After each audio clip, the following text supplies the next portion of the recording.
जल दुर्लभता, जल संरक्षण और प्रबंधन की आवश्यकता। हमारे ग्रह का 3/4 भाग धरातल जल से ढका है, लेकिन सारा जल उपभोग योग्य या पीने योग्य नहीं है। इसलिए लोगों को जल दुर्लभता की भारी समस्या का सामना करना पड़ रहा है।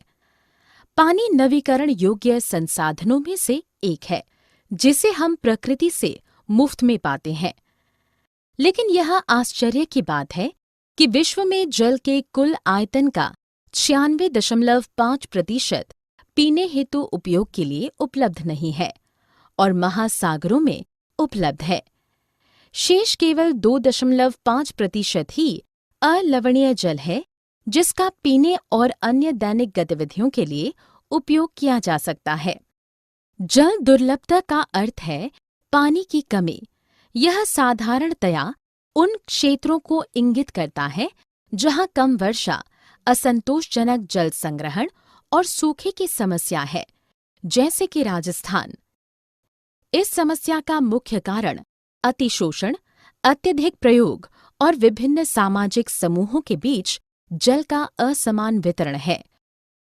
कुछ किसानों के पास अपनी ट्यूबवेलें हैं, जिससे भौमजल स्तर गिर सकता है। 1947 के बाद बड़े पैमाने पर औद्योगिकीकरण और शहरीकरण हुआ है, जिससे भी अलवणीय जल की आवश्यकता पैदा हुई और अलवणीय जल की उपलब्धता प्रभावित हुई। इन उद्योगों को उन्हें चलाने के लिए भी बिजली की आवश्यकता होती है, जो जल विद्युत के माध्यम से उपलब्ध होती है। शहरों में कई आवास, समितियों और कॉलोनियों में अपनी पानी की जरूरतें पूरा करने के लिए अपने भूजल पंपिंग उपकरण है।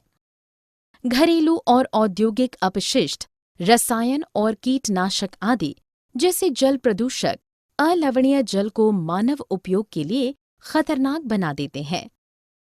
जल संसाधनों को जीवित रखने और मानव उपयोग के लिए उपलब्ध कराने के लिए जल संरक्षण की आवश्यकता बहुत जरूरी है। जल प्रदूषकों के मिश्रण, अतिशोषण या जल के कुप्रबंधन से बचने और नियंत्रित करने के लिए कुछ गतिविधियां हैं, जिनसे हम जल संरक्षण कर सकते हैं।